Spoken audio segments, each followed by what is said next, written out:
नवाब वली मोहम्मद ने IBA test pass उम्मीदवारनि पारां offer order न मिलण ख़िलाफ़ एहतिजाजी मुज़ाहिरो कयो वियो।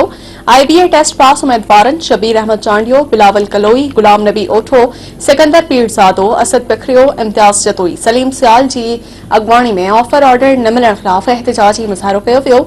उन मौके ते उम्मीदवारनि दाहिंदे चयो त सरकार पारां IBA टेस्ट पास उम्मीदवारनि लाइ 40 मार्कनि ते नौकरी ॾियण जो ऐलान कियो वियो हो, पर बदकिस्मती सां नवाबशाह ज़िले जे ॿियनि तालुकनि तालका दौड़, तालका नवाबशाह, तालका सकरन में सीटुनि जो तादाद 300 खां मथे ॼाणाए उम्मीदवारनि जी मेरिट लिस्ट लगाई वई आहे। पर तालके काज़ी अहमद में सिर्फ़ 160 उम्मीदवारनि जी मेरिट लिस्ट लगाई वई आहे। हुननि चयो त 47 मार्कनि वारा नौजवान पिणु रहिजी विया आहिनि, जॾहिं त साॻी ज़िले जे ॿियनि तालकनि में 41 मार्कनि वारनि जे फाइनल मेरिट लिस्ट लगाई वई आहे, जॾहिं त तालके काज़ी अहमद जे 47 मार्कूं खणंदड़ उम्मीदवारनि खे तरसायो वियो आहे।